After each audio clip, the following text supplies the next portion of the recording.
I've been sitting with this particular story for a while, turning over the moment when the protagonist, a certified fraud examiner, uses her own professional toolkit to dismantle 4 years of quiet financial predation by the people closest to her. The weapon here is documentation. Precise, legal, and devastating. Right here on Historical Manhwa. The smell of burnt coffee reached her before her alarm did. That was the thing about Nora Vance's apartment in those final weeks before the trip.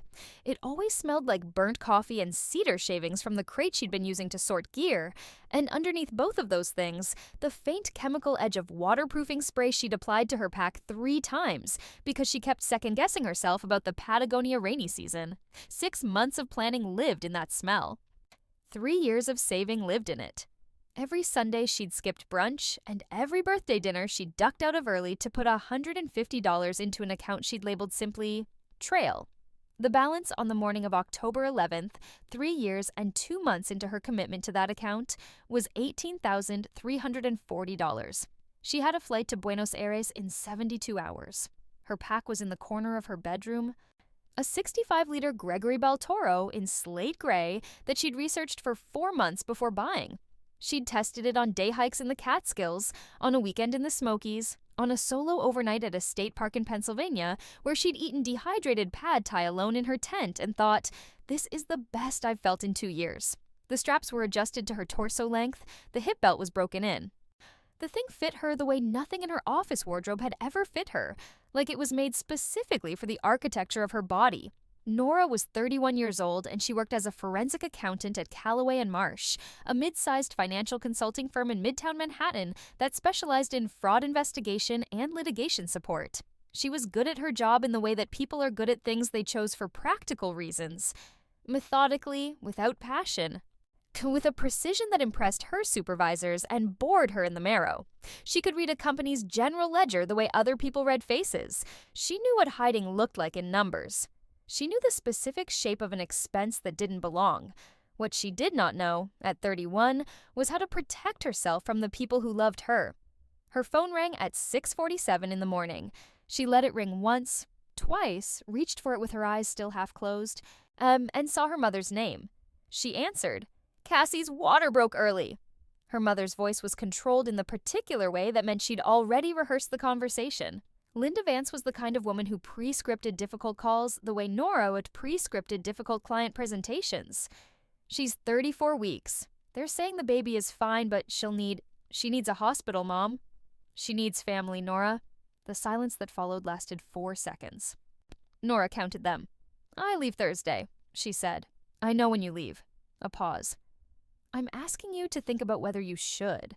Cassie was Nora's younger sister by 3 years. They had grown up in a beige colonial in Morristown, New Jersey, with a father who worked in insurance and a mother who ran the household like a small corporation she owned outright. Cassie had always been the one their parents worried about in the productive way, the way parents worry about children they can still help. She was impulsive, charming, perpetually underprepared for consequences. She had married a man named Derek Foss at 26 in a garden ceremony that Nora had spent 400 hours helping to coordinate. And they had spent the 2 years following the wedding accruing credit card debt and living in a 2-bedroom rental in Hoboken with aspirational furniture and no savings. The baby was not an accident. Cassie had told Nora she was trying, in a voice that suggested she'd already made the decision and was only informing Nora as a courtesy. Nora had said, "Do you have savings? For the first year?" Cassie had said, "You sound like a banker." In her apartment on the morning of October 11th, so holding the phone, Nora looked at her pack in the corner. She thought about saying, "I can come for the birth and leave Thursday as planned." She thought about saying, "Cassie has Derek, she has you, and Dad. She has Derek's mother who has been waiting for this grandchild with the unnerving focus of someone who has no other purpose." She said none of these things. What she said was, "Let me call work." What happened next was not a single decision, but a series of small capitulations that each looked reasonable from the inside. She called work and told them she needed 2 weeks. They were sympathetic. 2 weeks became 6 because Cassie's recovery was harder than expected, and Derek had a project deadline and their mother threw out her back.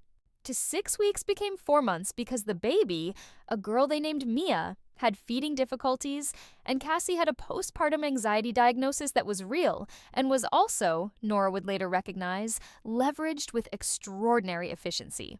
Nora's lease on her apartment ended while she was in Morristown. She put her things in storage. She told herself it was temporary. The $18,340 in the trail account lasted 14 months before she transferred the last of it. She did not go to Patagonia. She did not go anywhere. There is a specific quality to the grief of an unlived life. It doesn't announce itself the way ordinary grief does. It doesn't arrive with a clear cause or a defined object.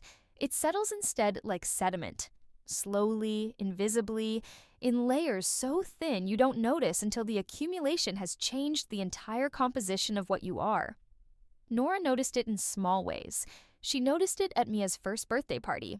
Standing in Cassie and Derek's kitchen making 72 mini sandwiches, while Cassie sat in the living room accepting congratulations for motherhood with the serene confidence of someone who has never been told no.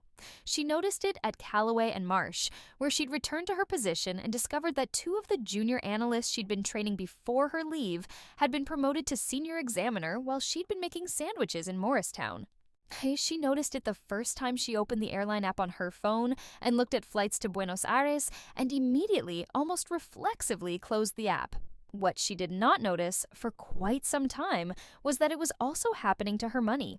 Nora's grandmother, her father's mother, Eleanor Vance, a woman who had built a small real estate portfolio in the 1970s with the methodical patience of someone who understood compound returns, had died when Nora was 27. The estate had included a cabin in Vermont, on 17 acres outside Stowe, that Eleanor had left specifically to Nora in the will. The language was clear. Nora had read it herself. The cabin and the land it sat on were to pass to Eleanor's granddaughter, Nora Elizabeth Vance. Nora had never moved into the cabin. She'd been in the middle of building her career. The plan was always to figure out the cabin later, after the backpacking trip. But after she'd had the experience, she needed to know what kind of life she wanted. Later became a pressure campaign that lasted 18 months. Her parents' position, delivered at a family dinner that Nora now understood had been specifically orchestrated for this purpose, was that Cassie and Derek needed more space. Their rental was becoming too expensive. The Morristown house was overextended with the baby present all the time. The cabin. Wouldn't it make more sense for Cassie and Derek to live in the cabin for a while until they got on their feet? It wasn't about taking anything from Nora. It was just practical. Nora's father used the word practical 7 times in that dinner. She had counted. She had also, and this was the detail that would later come back to her with the precision of a scalpel, signed a quitclaim deed transferring the cabin to Cassie and Derek Foss for consideration of $1. Her mother had notarized it. The family attorney, who was technically also Cassie and Derek's personal attorney, and whom Nora had not had the presence of mind to recognize as a conflict of interest, had filed it the following morning. Nora had a copy somewhere in a box in her storage unit. She stopped looking for it.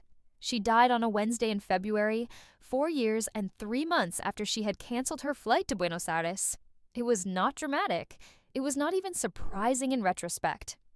It was a snowstorm on Route 9 and a phone call from Cassie asking Nora to pick up Mia from daycare because Derek was in the city and Cassie had a migraine, and Nora had been awake for 19 hours because she'd been working a document-intensive case for Callaway and Marsh, and she'd been living on cold brew and ibuprofen for 3 days, and her hands were not steady on the wheel the way they should have been. The truck came from the left. She had time to feel surprised. That was all. In the specific few seconds before impact, she thought about the trail. Not the accident, not her family, not the 4 years she had spent hollowing herself out for people who received her sacrifice the way a body receives oxygen, automatically, without gratitude, as though it had always been owed. She thought about the cedar shavings on her apartment floor, the smell of waterproofing spray, a photo she'd had taped to her bathroom mirror of the Torres del Paine Massif at sunrise, taken by someone else, which she had looked at every morning for 3 years while she was saving, and which she had taken down the day after she'd called work and asked for those first 2 weeks. She thought, I never even went. And then she did not think anything at all. She woke in her apartment, the smell of burnt coffee, cedar shavings, waterproofing spray. Nora lay flat on her back in the dark and did not move for a very long time. There was a quality to the silence that she recognized before she recognized anything else. The specific silence of a space that belongs only to you, that carries only your sounds, that has not yet been infiltrated by other people's needs. She had not heard that silence in 4 years. She turned her head. The Gregory Bell Toro was in the corner, slate gray, straps adjusted. Her phone was on the nightstand. She picked it up with hands that did not shake, which she noted as though it were data, and looked at the date. October 11th, 72 hours before her flight.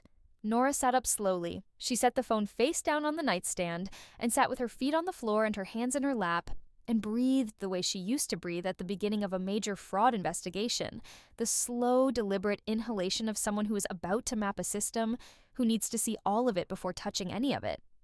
She was not confused about what had happened.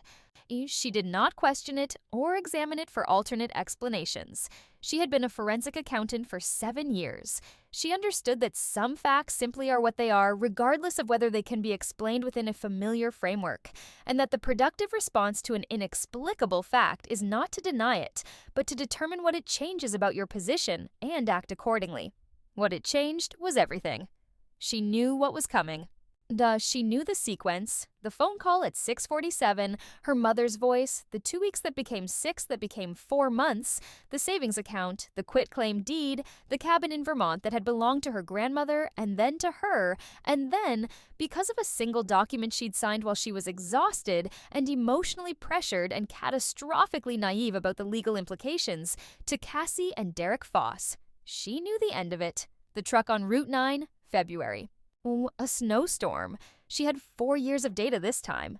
Nora stood up, walked to the window, and looked at the New York City streetscape below. A delivery truck was double parked. A woman in a yellow coat was walking a large white dog. A man was eating a bagel on the stoop across the street with the concentrated focus of someone who had nowhere to be. She thought, I am going to Patagonia on Thursday. And then, because she was who she was and this was how she operated, she thought, but first, I need to understand the full scope of the damage they caused in the other timeline, because I need to know what I'm preventing and what I'm entitled to recover. She made coffee. Real coffee, not burnt, from the good beans she kept in a ceramic canister on the counter. She sat at her kitchen table with her laptop open and her phone beside her, and she began to make a list. A certified fraud examiner working a case does not begin with what she knows. She begins with what can be proven. This is a discipline that took Nora 3 years of professional practice to internalize fully. In the early days, she'd been impatient, the way young analysts often are. She'd see the shape of a fraud in the first 2 hours and want to move immediately to documentation. Her first supervisor at Callaway and Marsh, a dry, unhurried man named Victor Cheng, who had spent 20 years doing exactly this work, had told her once, "The evidence doesn't care about your intuition. The evidence only cares about itself."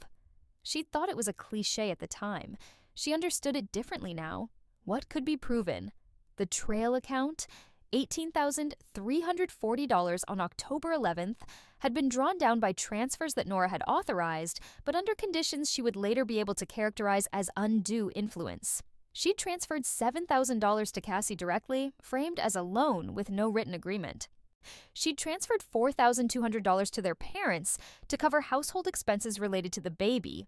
She'd spent approximately $4,100 on goods and services for Cassie's household, groceries, baby equipment, medical co-pays, car payments when Derek's check didn't clear. The remaining balance had gone to her own living expenses during the period she wasn't working. Total extractable loss, approximately $15,300. The $7,000 transfer stood absent a written loan agreement but supported by the transfer records, and the circumstances under which it was made would likely be classified as an unenforceable gift rather than a recoverable loan. But that wasn't the most interesting part. The most interesting part was the cabin. Nora pulled up the Vermont property records on her laptop. She knew the parcel number.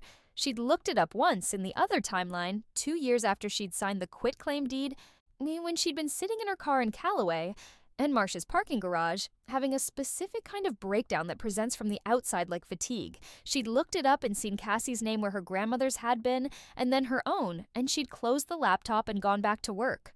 The parcel was currently, in this timeline, 3 days before her flight, still in Nora's name. Eleanor Vance had died 2 years ago. The estate had gone through probate. The deed had transferred.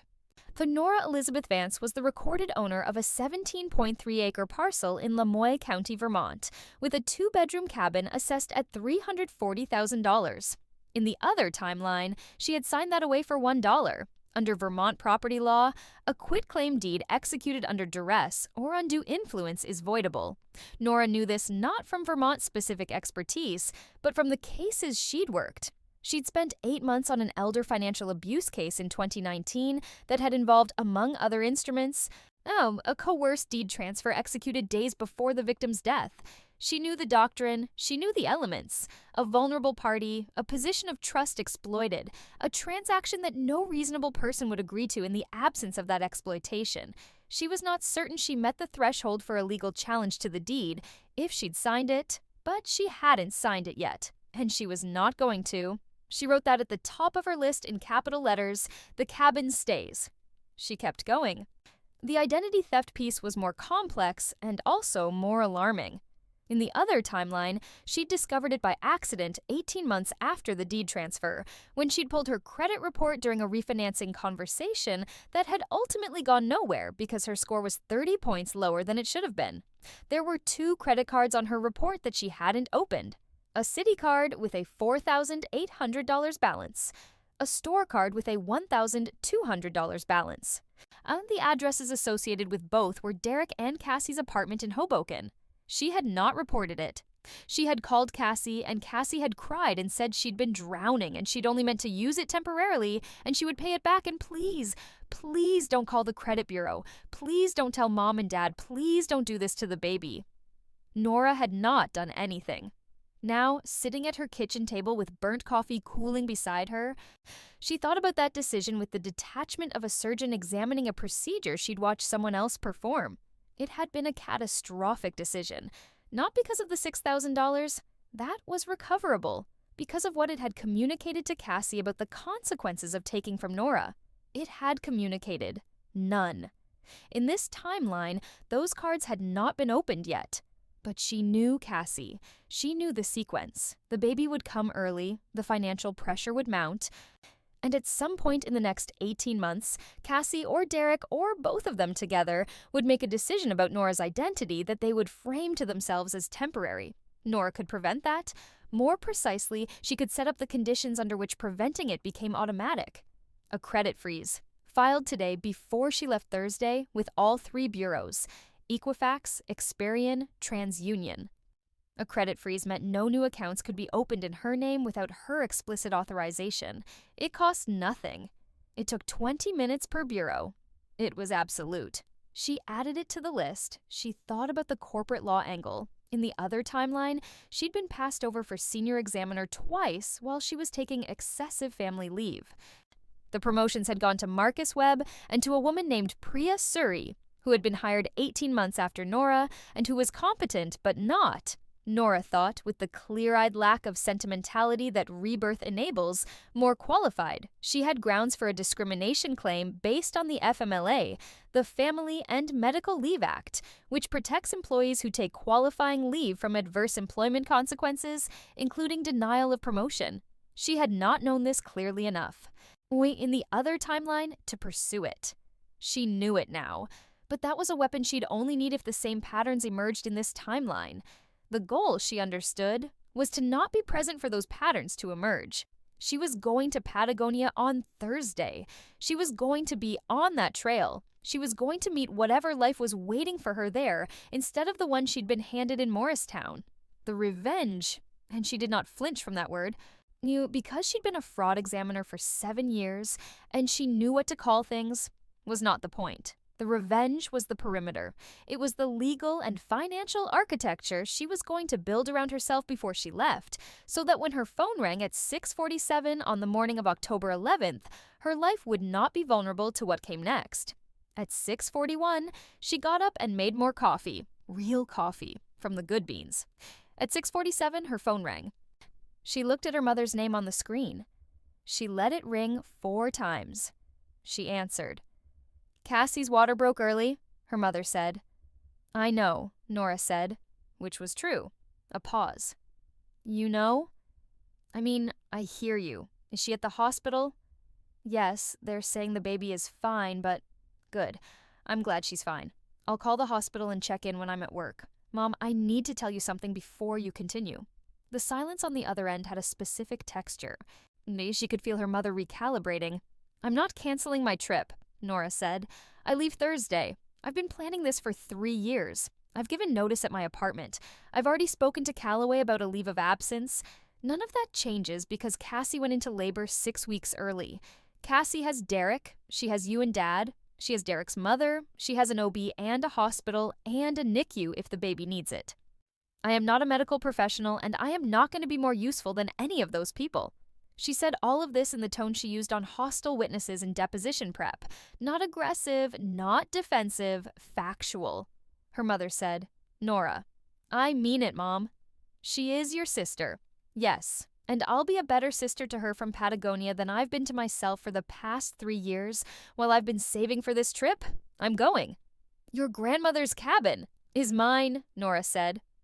I know you're going to bring that up at some point, so I want to address it now. The cabin that Grandma Eleanor left me is mine. I am not signing anything that transfers it.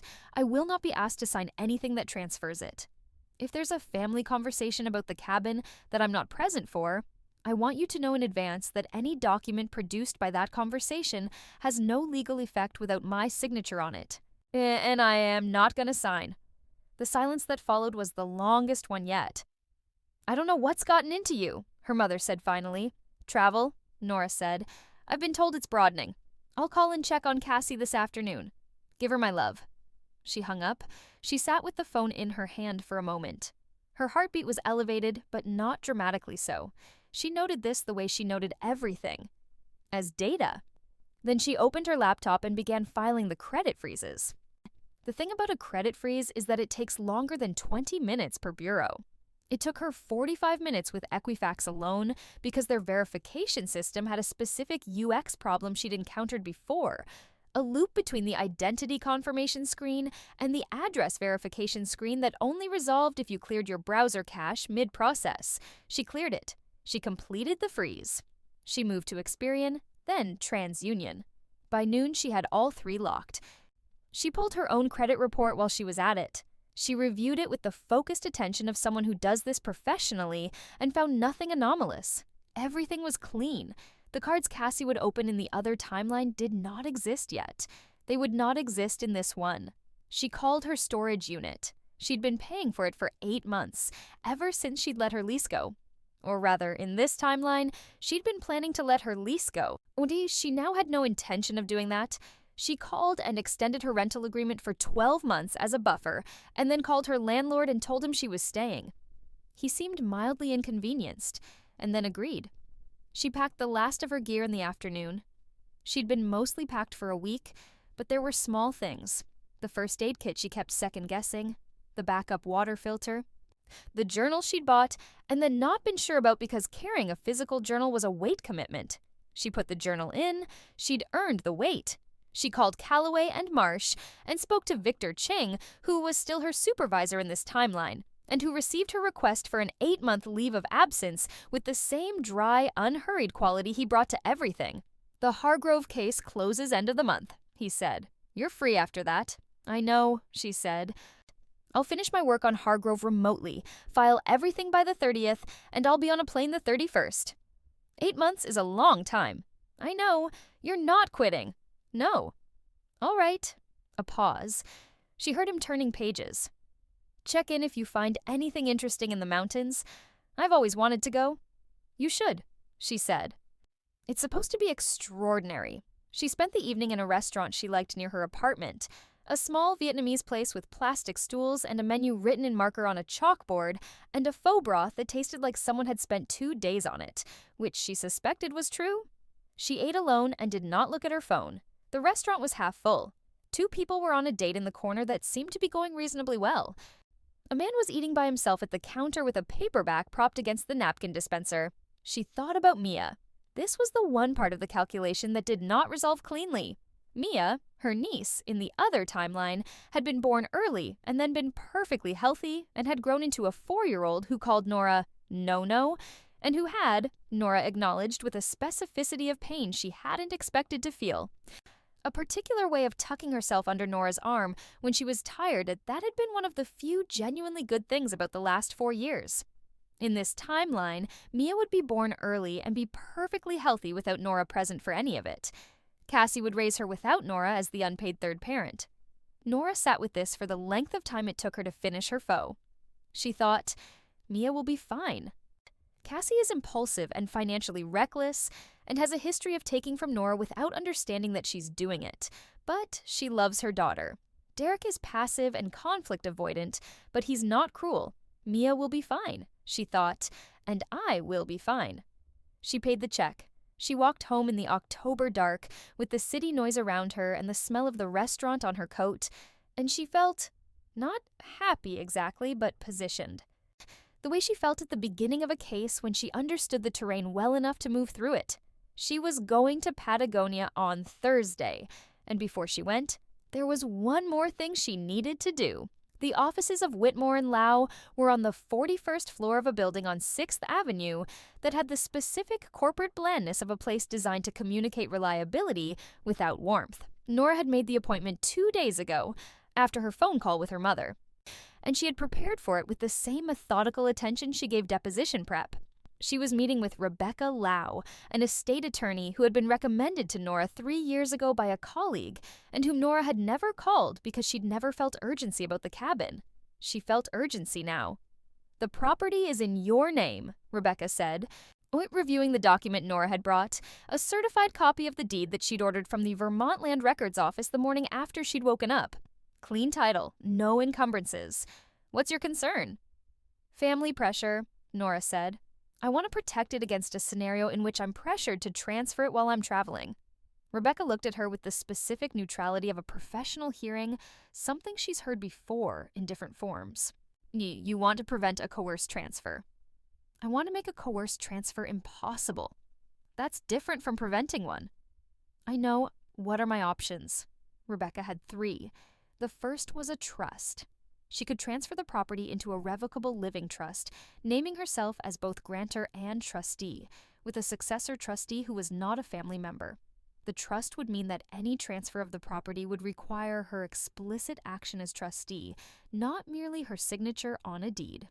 The second was a right of first refusal recorded on the title, which would create a procedural hurdle but not an absolute barrier.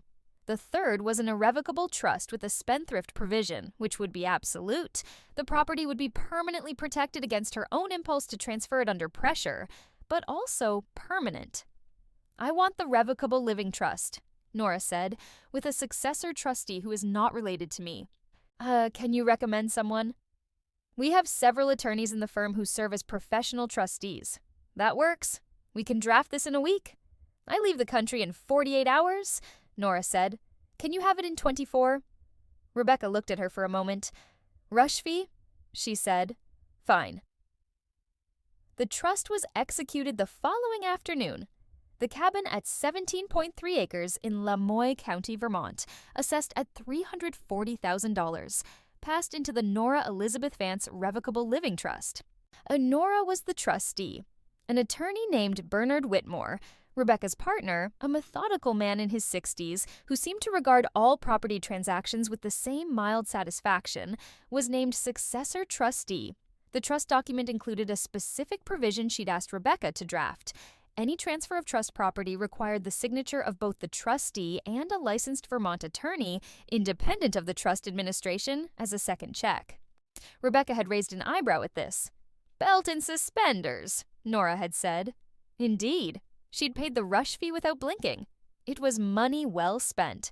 She understood value now in a way she hadn't understood it in the other timeline. Not the value of money itself, but the value of the structures that money could build, the legal architecture that made a space safe. She'd spent 4 years of the other timeline with no architecture at all. So operating in good faith within a family system that was not operating in good faith, and the cost had been everything. She flew to Buenos Aires on October 14th, The Buenos Aires airport smelled like industrial cleaner and cigarette smoke from the designated smoking area near the International Arrivals Hall, and under those things, the specific warmth of a southern hemisphere spring that came through the automatic doors every time someone walked out, lighter and drier than a New York October, with a quality of sunlight that seemed to come from a different angle entirely. Nora stood at the luggage carousel with the Gregory Baltoro at her feet and felt, for the first time in what she experienced as 4 years, but what the calendar said was 3 months of savings and planning, that she was somewhere. She took a bus to the hostel. She'd booked a private room, which cost more, but which she'd decided on, because she wanted a door she could close when she needed to process the particular cognitive dissonance of being dead, and also being 31, and also standing at the beginning of the trip she dreamed about for 3 years. She ate a late dinner at a Parilla 3 blocks from the hostel, beef ribs with chimichurri and a glass of Malbec, and wrote in the journal she'd almost not brought. She wrote, "I am here. The cabin is in a trust. The credit is frozen. The family knows where I stand. I am here." She ordered another glass of wine and looked at the people around her. A couple arguing quietly in Italian, their hands moving more than their voices. A group of young men who appeared to be celebrating something. A woman eating alone at the bar with the composed self-sufficiency of someone who has been doing this for a long time and finds it genuinely preferable to eating with company. Nora looked at the woman and thought, that's what I'm going to look like in 6 months. She was not wrong. She spent 3 weeks in Buenos Aires because she wanted to, because the city had a quality she hadn't expected, a kind of grandeur in active decay, Art Nouveau buildings with their plasterwork going soft at the corners, wide avenues that seemed to have been built for a population larger than the one they now served. She took Spanish lessons with a woman named Valentina who taught in her apartment near Palermo, and who had the teaching philosophy of someone who believes language is acquired through humiliation and laughter in roughly equal measure. She learned to negotiate in Spanish. Not perfectly. Well enough. She flew to Mendoza and spent a week in the wine country, which was drier and colder than she'd expected, and which had a quality of light in the late afternoon that she found herself unable to stop photographing. She hiked into the Andes foothills on a day trip and felt the altitude in her chest and the rock under her boots and the specific pleasure of physical effort that serves no purpose except itself. She flew to Puerto Montt and took the ferry system south through the Chilean fjords. 4 days of slow water passage with forested mountains on both sides and dolphins in the wake and a quality of weather that changed 3 times a day. She read. She wrote in the journal. She talked to the other passengers when she wanted to and didn't when she didn't. She arrived in Puerto Natales on a Tuesday in November with the Gregory Baltoro settled on her back like an agreement she'd finally kept with herself. Patagonia in November was wind and light and a quality of scale that made everything she'd previously thought of as large seem parochial. The towers of the Paine Massif were not dramatic in the way photographs suggested. They were instead simply there, insistently present, geometric, and uncompromising, rising from the surrounding steppe with the matter-of-fact authority of things that have been in their place for millions of years and are not interested in your response to them. She registered for the W circuit at the park administration office and paid for her site permits. She bought fuel for her camp stove at the gear shop in town. She ate one final meal at a restaurant in Puerto Natales, king crab, which was the local specialty, served in a way that was simultaneously fancy and completely unfussy, and she went to bed early in preparation for an early start. She was on the trail at 6:40 in the morning. The Mirador Las Torres, the viewpoint at the base of the 3 granite towers that give the park its name, was a 5-hour round trip from the trail starting point, uphill through Langa Beach Forest and glacial moraine. Nora climbed it on her 2nd day in the park, starting before dawn, carrying a thermos of coffee and nothing else because she'd left her pack at the site. The forest in the pre-dawn dark was a study in texture. The Langa Beach have bark like crumpled paper, be silver gray in the dim light, and their canopy in November was turning autumn in the southern hemisphere, meaning the leaves were going copper and rust. Her boots crunched on the frost. Her breath made small clouds. The coffee in the thermos was gas station quality, from the camp kitchen at the lodge near her site, and she drank it anyway with the gratitude of someone who has been cold long enough to renegotiate her standards. She reached the lake at the base of the towers at sunrise. The light came in from the east and hit the granite faces directly, turning them amber and then gold, and then a shade she didn't have a precise word for. Not orange, not pink, something between those colors that existed only in this specific atmospheric condition at this specific altitude at this specific time of morning. The lake was glacial turquoise, utterly still in the hour before the wind began, and it reflected the towers perfectly. She stood at the edge of the water for a long time. She thought about Eleanor Vance, her grandmother, who had bought her first piece of property in 1974 with savings from 12 years of waitressing, and who had told Nora, when Nora was 9 years old, that the most important thing a woman could own was something that couldn't be taken from her without her explicit agreement. She'd been talking about real estate. She'd been talking about autonomy. She thought about what she'd built in the 48 hours before she got on the plane. The trust. The credit freezes. The conversation with her mother, the small, precise, legally defensible architecture of a life that belonged to herself. She thought about the truck on Route 9. She took a photograph of the towers. She turned around and started back down the trail. That was when she nearly collided with a man who was coming up the trail carrying a camera and looking at it instead of the path in front of him. See, he was taller than her by several inches and broader in the shoulders than most hikers she'd passed, which she noticed in the half-second before impact and which registered as data even as she stepped sideways and he stepped the same direction, and they performed the small, awkward dance of two people trying to pass each other on a narrow trail section with a steep drop on one side. Lo siento, he said automatically without looking up. Está bien, she said. So, which was now one of the 30 phrases she had down solid. He looked up. He had the slightly dazed quality of someone who has been looking at something beautiful through a lens for long enough that real-world obstacles have temporarily stopped registering. His camera was a Sony mirrorless, a serious piece of equipment, not a tourist camera, and he was wearing the kind of gear that suggested he'd been on trails before. Worn boots, a jacket that had seen weather, a day pack with a hydration tube. He was perhaps 35, with dark eyes and the slightly windburned complexion of someone who has been outdoors for several days. Sorry, he said, switching to English after clocking something about her. I was looking at the light. The light's worth looking at, she said. You're coming down from the Mirador? Yes, go early. The lake is still when the sun comes up. She stepped around him on the uphill side. How early did you leave? She glanced back at him. 5:45. He looked at his watch. It was 7:23. I'm late. A little. It'll still be good. She kept walking. Has the wind started yet? At the top? She stopped. Not when I left. Give it another hour, maybe 2. He nodded. He was looking at her in the way of someone filing information efficiently, not appraising, assessing. She had the distinct sense that he was someone who registered things accurately, which was an uncommon quality and one she found she noticed. First time in the park? He asked. Second day. You're doing the W? Full circuit, he raised an eyebrow. Ambitious. Efficient, she said. He almost smiled.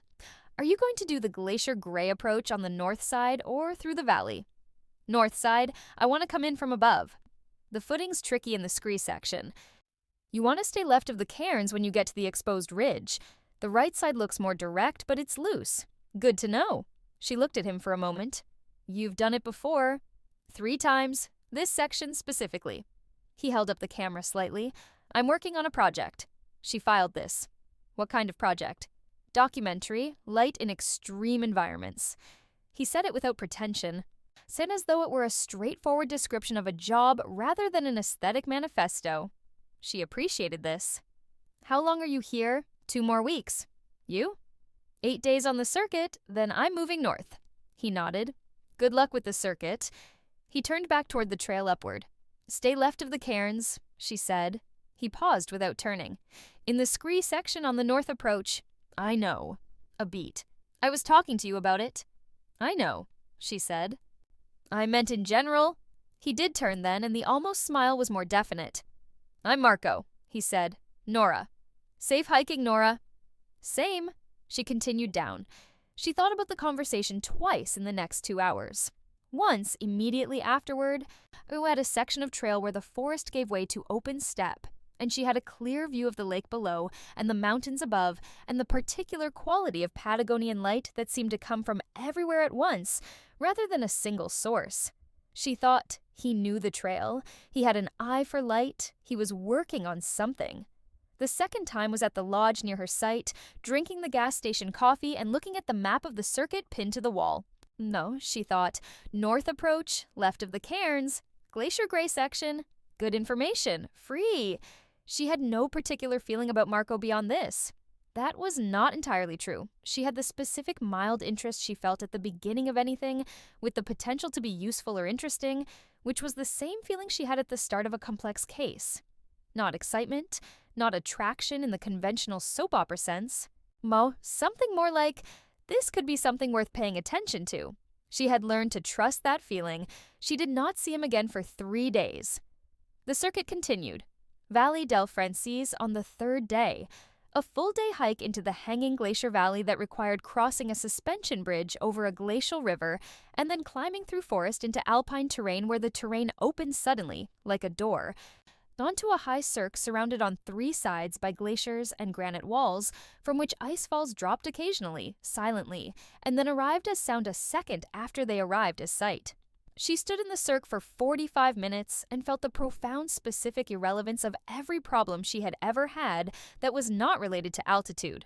Her phone had intermittent service. She checked it twice a day, at the lodge if there was signal. Not because she was expecting anything, but because she had established before she left a specific system. The system was this. She had retained a law firm. Not Whitmore and Lau, but a different firm, a litigation boutique recommended by a colleague to monitor her credit and the title records for the Vermont property and to contact her if anything anomalous occurred. She'd set up a secure email through which they'd communicate. She checked it daily. Nothing anomalous had occurred. She'd had 3 text messages from her mother in the first week, each escalating slightly in tone. She'd replied once, briefly, "Baby and Cassie are healthy. Glad to hear it. I'm well." She'd not called. She'd had 2 messages from Cassie herself. The first was a photograph of Mia, newborn, eyes still unfocused, wrapped in a white hospital blanket, unmistakably healthy. The second was a text. "I need to talk to you about the cabin." Nora had replied, "The cabin is in a trust. My estate attorney manages it. If you have questions, you can have your attorney contact Rebecca Lau at Whitmore and Lau. Here is her email." There had been no further messages about the cabin. On the 4th day of the circuit, she reached the Glacier Gray section and approached from the north as she'd planned. The scree section was as advertised, loose, angled, requiring precise foot placement and the willingness to move slowly when moving slowly was correct. She stayed left of the cairns. The footing was solid. She came over the ridge and saw the glacier from above. Glaciers from above look different than glaciers from the side. From the side, they are blue-white walls of compressed ice with a quality of ancient weight. From above, on a clear afternoon with thin cloud cover and the wind at her back, the gray glacier was a slow river of fractured light. Crevasses catching shadow, seracs glowing almost translucent, the meltwater channels on the surface running blue as antifreeze. She could see the calving face from where she stood, where house-sized blocks had broken off into the lake below over the past centuries. She took 12 photographs and knew at least 2 of them were genuinely good. She was setting up her camp stove at the designated site near the glacier when she heard boots on the trail and looked up to see Marco coming down the north ridge with his Sony mirrorless and an expression of concentrated alertness that was, she noted, exactly what she'd expected. He saw her tent. He saw her. "Left of the cairns," he said. "Solid footing?" She agreed. He set his pack down on the adjacent flat rock, which was the next designated site, with the ease of someone who has done this enough times that camp setup has become automatic. He had efficient hands, she noticed, not rushed, just efficient. "You're 2 days ahead of the average pace for the circuit," he said. "I've been covering ground." "Why?" She looked up from the camp stove. It was a reasonable question. Most people doing the full circuit slowed down in the middle sections to absorb the terrain. "I want to see it all. I've been waiting a long time." "How long?" 3 years of planning. Longer, in a way. She lit the stove. The small blue flame appeared and held. "What are you shooting today?" He sat on his pack. He had the camera on his knee. I was looking for the light on the calving face in the afternoon. The angle changes completely between 2 and 4. It starts lateral and becomes backlit. The ice looks different in backlit conditions, more transparent. Can you photograph the calving directly, with enough speed? If you're lucky and patient, you need a shutter speed of at least 2,000 to freeze the initial fall. The splash is slower. What's harder is the sound. The crack happens before the visual movement. Because you're often far enough away that you're seeing in real time, but hearing delayed. He paused. There's a 1 to 2 second lag between the crack and the visual on the face at this distance. Light travels faster than sound, she said. At altitude, yes. She was making pasta from a dehydrated packet, not because it was good, but because it was efficient. She'd eaten enough good food in Buenos Aires and Mendoza and Puerto Natales to have a bank of sensory satisfaction to draw on. On the trail, she ate for fuel and saved the experience of food for towns. "Do you want pasta?" she said. "It's bad, but it's calories." He looked at her for a moment. "I have my own." "You can still have pasta?" He set up his camp stove beside hers. "What kind?" "Pesto." "From a powder?" "From a powder," he repeated. "Don't make that face. You said you've been out here for 2 weeks. Your standards are lower than you think." He made the pasta. They ate side by side on the flat rock overlooking the glacier, with the wind coming from the south and the light on the ice doing exactly what he'd described, shifting from lateral to something more angled, more penetrating, making the ice look less solid. A piece of the calving face dropped while they were eating, a tower of ice perhaps 20 meters tall that fell slowly, and then hit the lake surface in a white burst. And the crack reached them a full 2 seconds after they saw it happen. 1,940 milliseconds, Marco said without looking up from his pasta. She looked at him. "From when I saw the first movement to when I heard the crack," he said. "I count automatically." "How long have you been counting time delays?" "Since I was about 12. My father was a sound engineer. He had a thing about the gap between event and perception." A pause. "I thought it was going to be annoying when I was a kid. It became useful." "Things often do," she said. The glacier cracked again, somewhere in the depths of the ice, a sound like furniture being moved in the room above you. The light continued to change. Marco's camera was out, and he was working. Not intrusively, not performatively, but with the same efficient calm he brought to everything else. She washed the pasta pot in the meltwater stream. She made tea. She sat back on the rock with the mug and the journal, and she wrote, "Day 4, the glacier and backlit conditions. A person named Marco who counts time delays. The towers are behind me now, and the ice is in front of me, and everything in my life that I've tried to be responsible about, at the expense of what I'm actually supposed to be doing, can wait until I come home." She wrote, "The cabin is safe. The credit is frozen. The trust is filed." She wrote, "I am here." Over the next 8 days, they covered the remaining sections of the circuit, with the irregular synchrony of 2 people hiking at the same pace who have not discussed hiking together. She was not in the habit of assigning meaning to coincidences, and she did not assign meaning to the coincidence of their pace. She noted it. She let it be what it was. They talked in the evenings. Not continuously. There were evenings she spent alone and evenings he spent working on his footage. And this was not awkward. It was simply what 2 independent people did when they happened to be in the same place. What she learned in the evenings that were conversation. His name was Marco Reyes.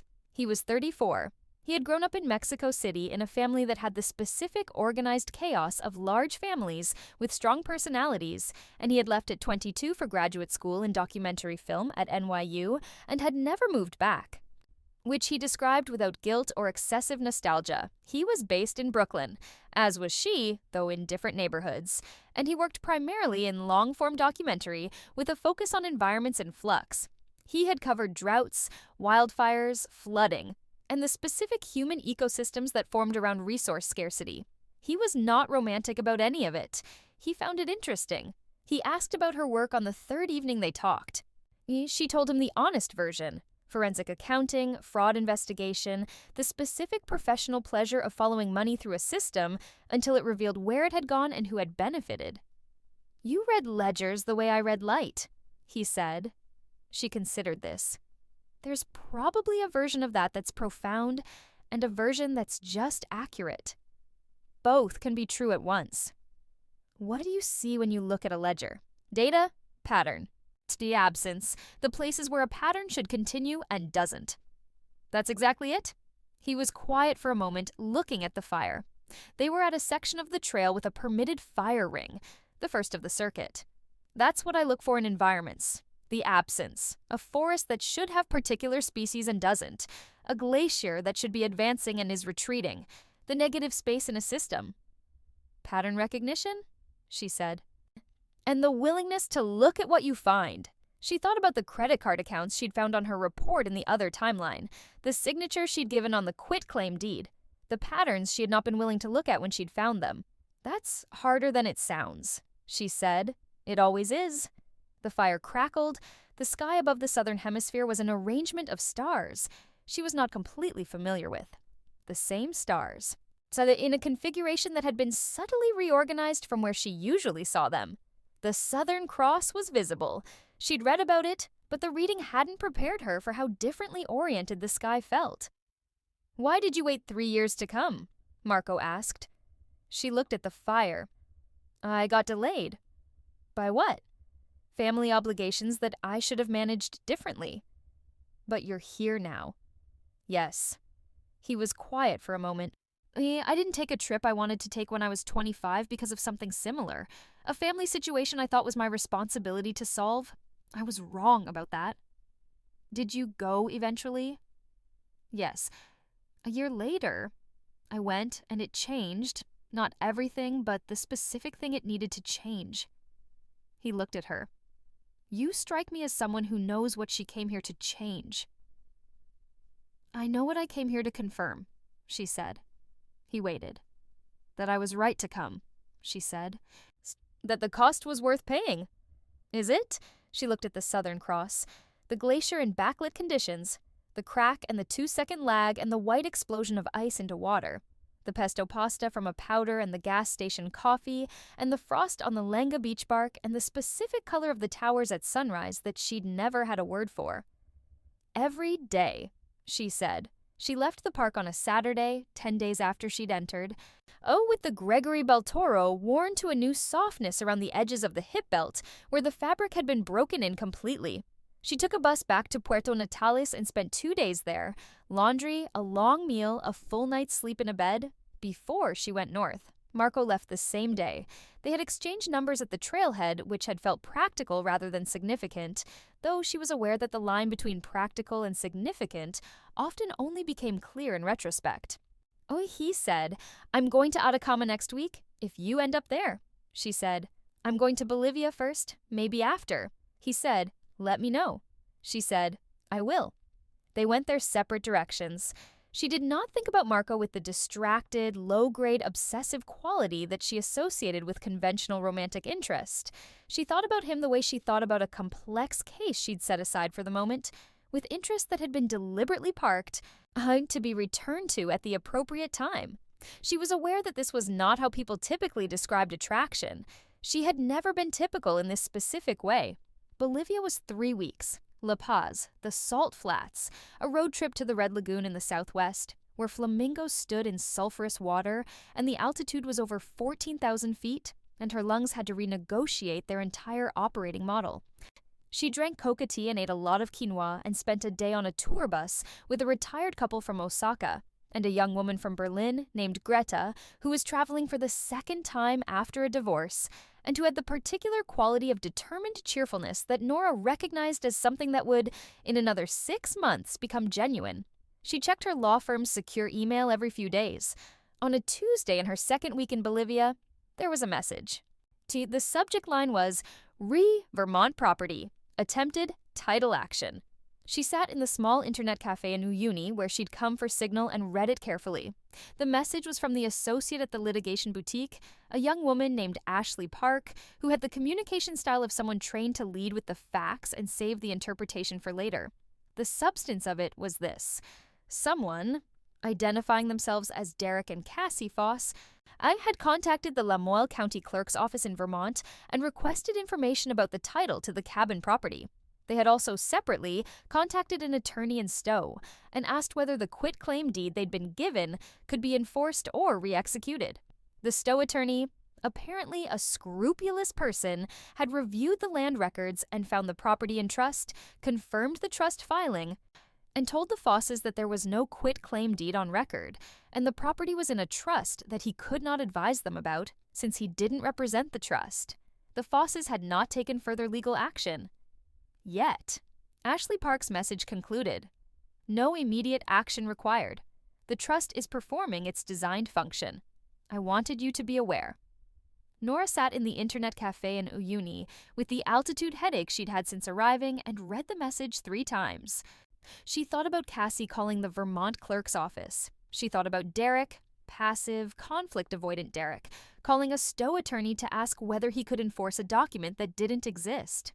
She thought about 4 years of the other timeline in which she had been the person who did not protect herself, who gave everything when asked and more when not asked, who signed a deed for $1 because her mother was in the room and she was tired, and the word practical had been used so many times it had temporarily replaced her capacity for analysis.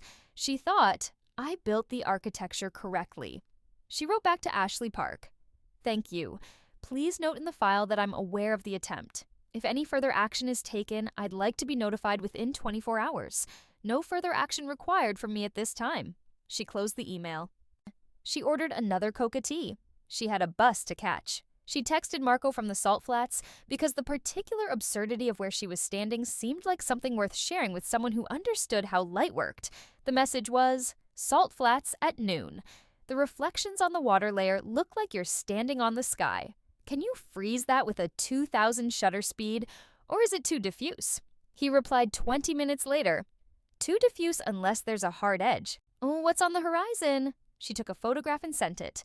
The volcanic peak to the east, sharp against the blue. He replied, "Perfect anchor. Set the exposure for the sky, not the flats. The foreground will blow out slightly, but the reflection reads as solid." She adjusted her phone camera settings and took the photograph. It was the best thing she'd ever taken.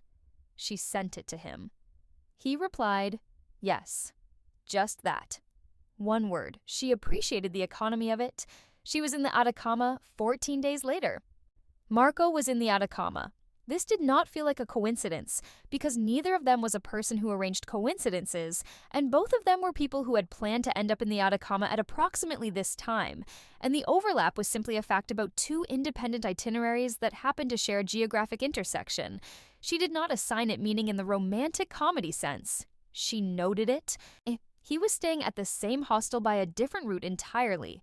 He'd driven up from San Pedro after a shoot further south. She'd come by bus from Bolivia.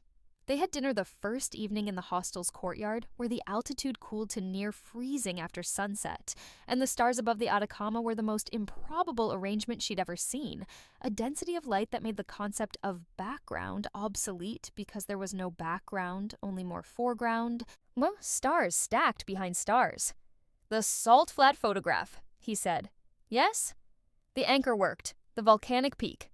"You told me." "I wanted to see it." "Can I?" He held out his hand, not for her phone, but with the kind of gesture that was asking, that had space for no in it. She passed him the phone. He looked at the photograph for a long time. "This is very good," he said. "Not compositionally. Technically, it's imperfect. But you saw it. That's harder to teach." She took the phone back. I've been looking at things differently lately." "Since when?" "Since I stopped letting other things claim my attention." She looked at the stars. The Milky Way in the Atacama was not the faint smear she'd seen from rural Pennsylvania. It was structural, a band of compacted light with depth to it, a 3-dimensional object rendered in 2 dimensions. I spent a long time letting people need things from me. Not all of it was their doing. Some of it was mine. "The family situation you mentioned?" "Yes." He was quiet for a moment. The courtyard had a few other people, all quiet, all looking at the same sky. "Are you through with it?" "The situation? She paused, choosing the word. "Restructured it. The conditions that made it possible to take from me don't exist anymore." "Legal structures?" She looked at him. "How did you know?" You're a forensic accountant. You solve problems with documents. She thought about this. Oh, yes, credit freezes, a property trust, a law firm on retainer monitoring my assets. She said it plainly, without embarrassment. She'd stopped being embarrassed by precaution. My younger sister had a history of using my resources without full disclosure. I used the tools I had to make it structurally impossible to continue. He nodded slowly, not in a way that suggested judgment, in a way that suggested he was filing the information accurately. That's very practical, she said. A slight pause. I was going to say precise. She looked at him in the specific way she looked at things she was recalibrating her assessment of. What's the project? She asked. The full scope of it. You've mentioned it, but not in detail. He leaned back in his chair, which was one of the hostel's plastic garden chairs, the kind that are never comfortable and always present. It's a long-form documentary project about what I'm calling environmental lag, the gap between when a system changes and when the change becomes visible. In glaciers, it's ice loss that happened decades ago, becoming visible as current retreat. In deserts, it's the edge of the Atacama advancing into what used to be arable land, invisibly until a farmer wakes up one morning and his soil doesn't hold water the way it did. In forests, it's tree death that starts in the root system years before the canopy shows it. The negative space, she said.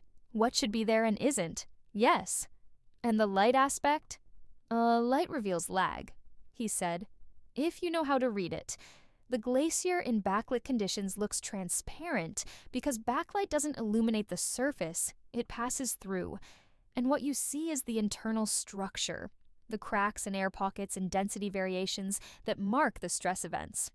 The history of the ice. She was quiet. Why did you become a fraud examiner? He asked. She thought about it. She'd given the conventional answer many times. Practical career, good at numbers, interesting problems. None of that was false.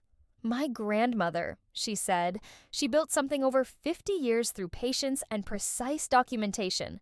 She knew where every dollar was. She never let anyone convince her that she'd imagined the numbers. When she left me her property, so she was leaving me the philosophy, not just the asset. She paused. I understand it better now than I did when she was alive. What do you understand about it now? That documentation is a form of care, she said, for your past self. You document correctly so that your future self has something to stand on. He looked at her for a long moment. Yes, he said, the way he'd said it about the photograph. The stars did not move. Nothing moved except the very cold wind coming down from the Andes, which arrived at the courtyard with the clean authority of something that had traveled a very long distance undisturbed. She stayed in the Atacama for 11 days. She stayed 9 of them with Marco. What happened between them was not sudden. It was the kind of thing that happens between two people who are moving at the same pace and have been paying attention to the same kinds of things for long enough that their frames of reference have begun to overlap at the edges. It was not a movie scene. It was 11 days of shared meals and shared desert walks and shared evenings under the most improbable sky she'd ever been under. And at some point, she couldn't have said which day, which hour, the distinction between two independent people who happen to be in the same place and two people who are in this together stopped being clear. He kissed her first, which she noted in the way she noted things as a piece of information about his character. He was not the kind of person who waited to be given explicit permission for everything. He was also not the kind of person who acted without reading the room correctly. He read the room. He had excellent light-reading skills. She did not pull back. She did not perform the conventional female retreat of ambivalence about wanting something she wanted. She'd spent 4 years in the other timeline retreating from what she wanted. She was done with retreat. She said, I'm going to Peru in 2 weeks. He said, I know. She said, I don't want to negotiate this as if it's a transaction. He said, I understand that. She said, I also don't want to pretend it isn't what it is. He said, what is it? She looked at him. The Atacama night was cold and enormous around them, the kind of night that makes all human concerns feel appropriately scaled, neither insignificant nor inflated, just the right size. Something worth paying attention to, she said. He said, yes, she went to Peru. She spent 3 weeks in the Sacred Valley, walking Inca trails above the cloud line, eating ceviche in Cusco at restaurants that had been there since before she was born, sitting in the ruins of Pizec at late afternoon with the valley below her in gold light and the mountains above her in the last of the snow. She was not, during those 3 weeks, thinking about Cassie or Derek or the Vermont cabin or the credit freezes or the truck on Route 9. She was thinking about Peru. She was thinking about the specific quality of altitude above 3,000 meters, which does something to the quality of thought, slows it down, makes it more deliberate, strips away the efficiency she normally prized, and replaced it with a kind of patience she hadn't known she had. She was also, with some frequency, thinking about Marco. She'd been right about what it was. It was something worth paying attention to. Marco messaged her from Bolivia. He'd gone south again to Potosi for something related to the mining sections of his project. He sent her photographs with minimal captions: mine entrance, morning, 4,200 m sulfur plume, Uyuni, noon. A miner's face in direct sun, 3/4 angle, eyes closed. She sent back, the Sacred Valley at golden hour, exposure on the clouds, not the ruins. He replied, the ruins read as negative space this way. She replied, that was the point. In Cusco, she found a good internet cafe with fast signal and spent an afternoon dealing with the financial architecture she'd left running in her absence. Ashley Park's email update: no further activity from the Fosses on the Vermont property. The credit freeze remained intact. She checked the summary reports from all 3 bureaus. Her credit score, now that no one was opening fraudulent accounts in her name, had continued its upward drift. She'd been making steady automatic payments on her student loans from an account she'd set up to run without her attention. She'd asked Ashley Park before she left to do one additional thing, to research whether any of the transfers she'd made to Cassie in the year before her departure, the $7,000 labeled as a loan with no written agreement, might be recoverable under New Jersey law governing implied loan terms. The answer, which she read in the email, was nuanced. The $7,000 with no written agreement would be difficult to recover as a loan since there was no documentation of repayment terms. However, if she could demonstrate that the transfer had been made under undue influence, and Ashley Park noted that the pattern of documented requests from Cassie over that period, which Nora had provided from her email archive, was suggestive, there might be grounds to recharacterize it. This was not the most important piece of the case. The most important piece, Ashley Park had identified in a separate analysis Nora hadn't asked for, but which the associate had generated on her own initiative, which Nora took as a good sign about Ashley Park's instincts. The identity theft, when it occurred, would be a federal matter under 18 U.S.C. Section 1028, with civil remedies including actual damages, attorney's fees, and punitive damages in some jurisdictions. But the cards hadn't been opened. The freeze was in place. Nora read this and thought, it won't happen. The architecture worked. She felt the particular satisfaction of a problem that had been solved at the structural level, not addressed after the fact, not managed once the damage was done, but prevented by building the right conditions before the first vulnerability was exploited. This was what Victor Ching had spent 20 years trying to teach young analysts. Prevention is always cheaper than remediation. Build the controls. She'd built the controls. She had one more email to send before she left the cafe. She wrote to Rebecca Lau at Whitmore and Lau and asked for a quarterly review of the trust and a specific annual check to ensure no one was attempting to bring action against the property on any other grounds.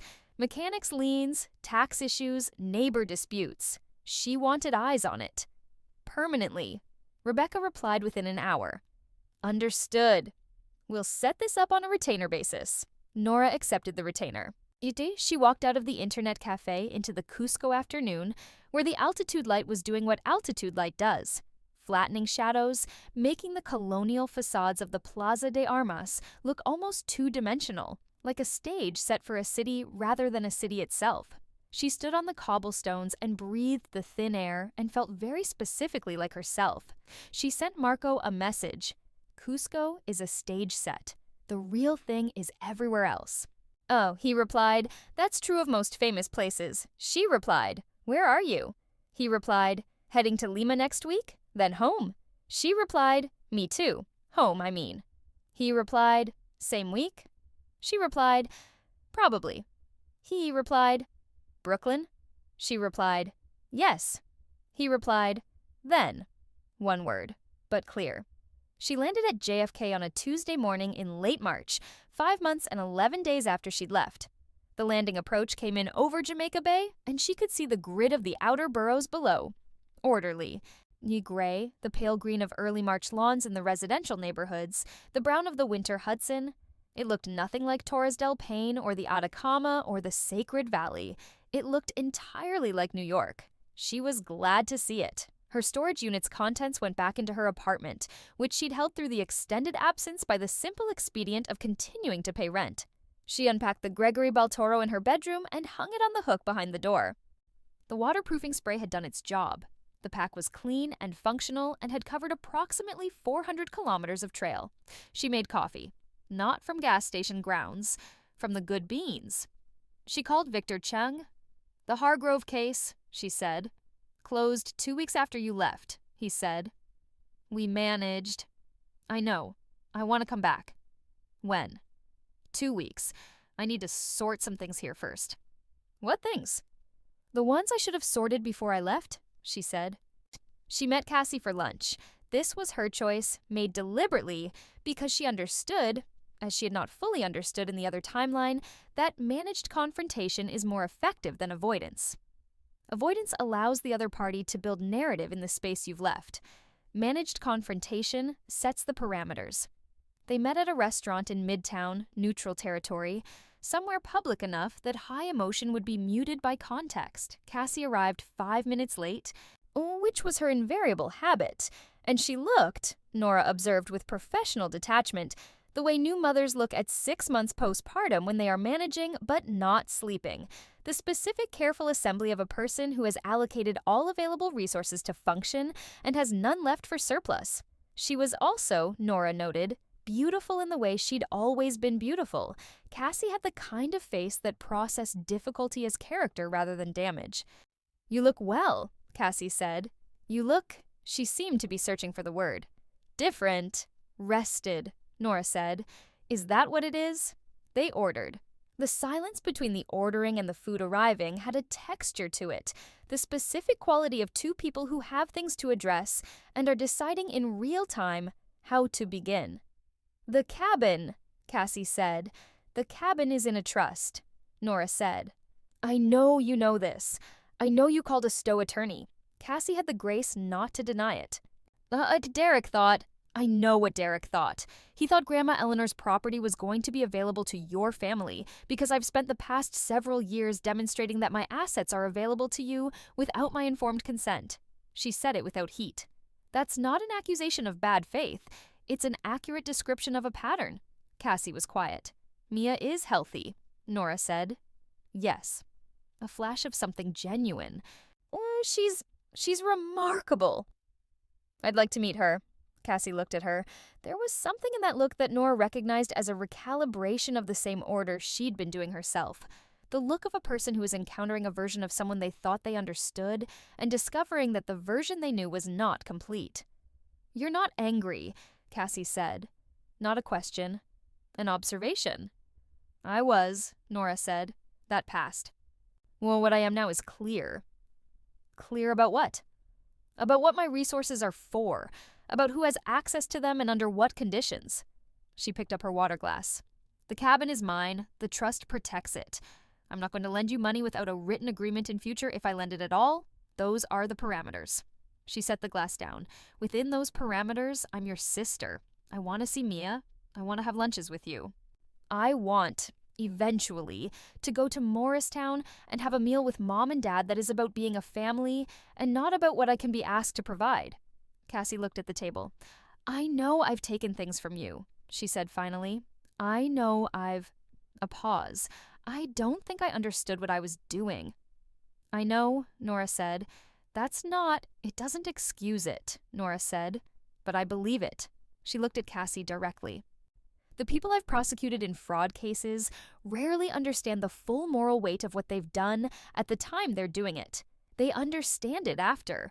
That's why the legal framework exists. Not to punish understanding, but to establish limits that function regardless of understanding." Cassie stared at her. "You're comparing me to a fraud case." "I'm explaining the logic of why I have legal structures protecting my assets." not as punishment, as architecture. She almost smiled. It's not personal, Cassie. It's structural. The food arrived. They ate.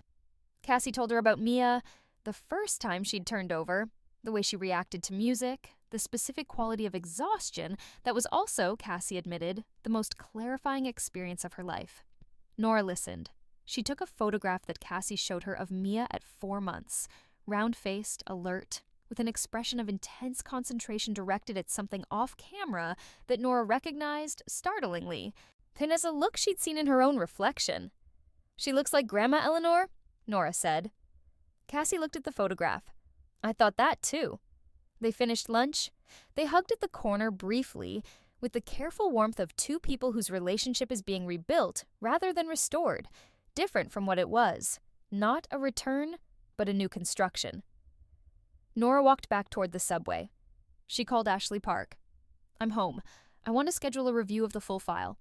The trust, the credit monitoring, the outstanding questions. Can you do Thursday?" "Absolutely," Ashley said. "Good. And Ashley, the work you've done on this has been excellent. I'm going to retain you personally for ongoing monitoring." A pause. "Thank you, Miss Vance." "Nora," she said.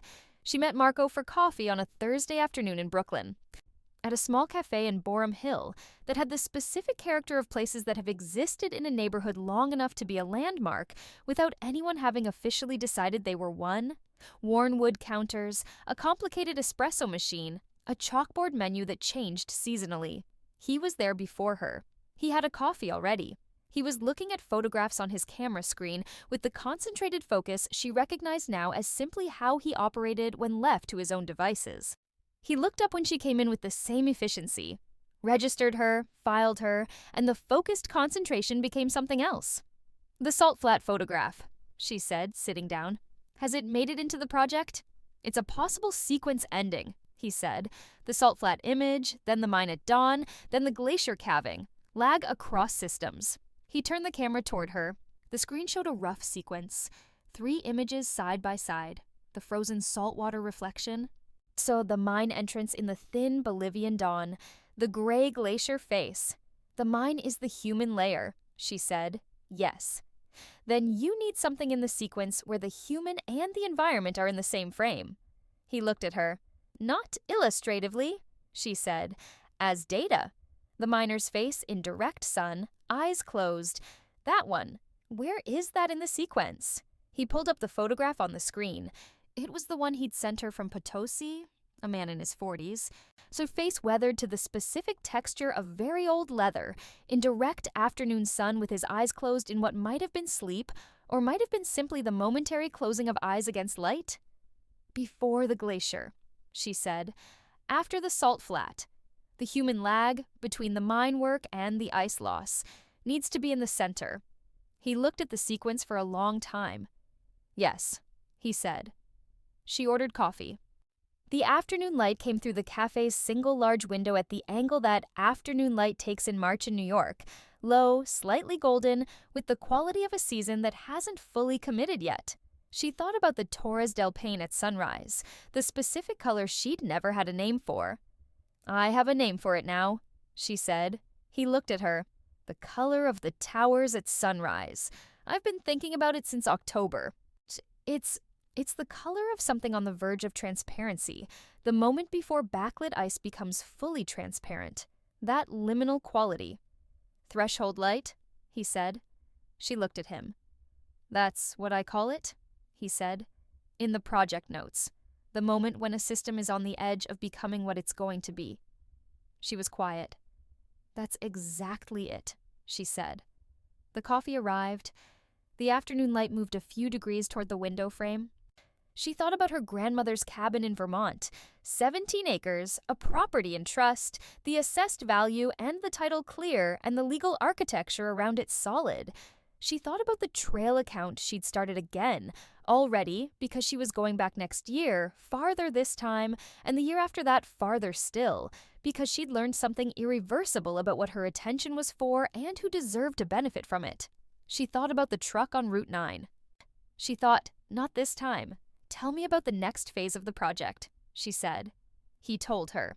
Iceland, he said, the retreating glaciers there, which move faster than the Patagonian ones, which make the lag more visible. He wanted to be there in late summer when the melt rate was at its peak. He wanted to film the specific color of glacial meltwater in Icelandic light, which he described as categorically different from the southern hemisphere light, colder, more lateral, but more unforgiving about what it revealed. She listened. She thought, Iceland in late summer. She thought, the trail account has 8 months. She said, tell me more about the light. She went back to Callaway and Marsh on a Monday. Victor Cheng's office was where it had always been, at the end of the hall with the window that faced north, and never had good light, which he'd always said suited him because he didn't trust good light. His desk had the controlled chaos of a man who understood exactly where everything was, despite it looking disordered to anyone else. He looked at her for a moment when she walked in. You look different, he said. Rested, she said. Is that what it is? She sat down across from him. I want to talk about the senior examiner position. He raised an eyebrow. Webb's slot? Webb is leaving in June. Prius is moving to the Chicago office. That creates 2 openings at the senior level. She had checked this before she came in. She'd made a call to HR, framed as a routine inquiry. My case record before I left was the strongest in the department at the associate level. My leave was legally protected under FMLA. The failure to promote me twice prior to my leave, given my performance record, creates a potential adverse action claim under— Nora, Victor said. She stopped. He looked at her with the dry, unhurried attention that had always been his principal characteristic. You don't need to file a claim, he said. You needed to ask. She blinked. You never asked, he said. You were exceptional at the work, and you were never aggressive about your own advancement, and I assumed— incorrectly it appears, that you were satisfied where you were. She looked at him. You're telling me it was never about the leave. The leave didn't help timing-wise, but no. He leaned back. You're being promoted to senior examiner effective May 1st. The paperwork is already being written. She stared at him. I was told you were coming back today, he said. Ashley Park told my assistant. She also told my assistant that you'd be ready to take the Bergman case, which is complex enough that I wasn't sure who to assign. What's the Bergman case? He slid a file across the desk. The top sheet said, Bergman Industries, suspected internal fraud, revenue recognition. She opened the file. She read the first 2 pages with the focused attention she gave to the beginning of anything with the potential to be interesting. Revenue recognition fraud had a specific shape. It was one of the most common and, when done with sophistication, one of the most difficult to trace because it required understanding not just the numbers, but the business logic underlying the numbers. She looked up. How long has this been running? We think 3 years minimum. Who's the forensic team? You, if you take it, 2 associates. She looked back at the file. She thought about the negative space in a system, the pattern where something should continue and doesn't. She thought about threshold light, the moment when a system is on the verge of becoming what it's going to be. I'll take it, she said. She stood up. She picked up the file. At the door, Victor said, Nora. She turned. The mountains, he said. Were they everything you expected? She thought about the towers at sunrise, the glacier in backlit conditions, the crack and the 2-second lag and the white explosion of ice into water. She thought about a man on a narrow trail looking at light through a lens and not looking at the path. More, she said. She walked out. 3 months later, she received a letter from Ashley Park's office containing the quarterly review of the Vermont Trust. The cabin assessed now at $347,000. A modest increase. No encumbrances, no legal challenges. Bernard Whitmore had been in contact with the Vermont property manager she'd hired, and everything was in good order. She filed the letter. She pulled up the trail account. The balance was $6,100, rebuilt from zero in 5 months. She had a savings target. She was on track. She was in the middle of the Bergman case, which was exactly as complex as she'd expected, and which had the specific shape of a fraud she'd seen variants of 3 times before. A CFO with a small number of trusted subordinates, pressure to hit quarterly targets, a gradual escalation of the revenue manipulation from one quarter to the next that had the character of a habit rather than a plan. The CFO was not a criminal mastermind. He was a man who had made one wrong decision under pressure and then made 600 subsequent decisions to prevent the first one from being discovered. This was, she had come to understand, how most frauds worked. It was also, she thought, how most self-deceptions worked. She put the quarterly review in the file. She went back to the Bergman ledgers. Marco texted her on a Friday evening. The message was, Iceland dates August 15th through September 20th. She set down the Bergman file. She pulled up the trail account. She did the math. She replied, I can be there August 18th. He replied, I'll be in Reykjavik the 18th. The glacier access is a 2-day drive east. She replied, I know. He replied, You've researched it? She replied, I research everything. He replied, I know. She looked at the response on her screen for a moment. She thought about the hostile courtyard in the Atacama with the most improbable sky she'd ever seen, and the cold wind off the Andes arriving clean and undisturbed, and the specific quality of the moment between what she'd been and what she was becoming. Threshold light, the moment on the edge. She replied, the calving face, late afternoon light. He replied, 3 p.m. on, bring a 2000 shutter speed. She replied, I don't have a camera like that. He replied, I have 2. She put her phone down. She opened the Bergman file. She found the pattern she'd been looking for in the revenue data, a specific series of entries in the fourth quarter reporting from 2019 through 2022 that formed an absence, a gap in the sequence where the numbers should have continued and didn't. The shape of it was unmistakable once you knew where to look. She pulled the source documents. She began to mark them.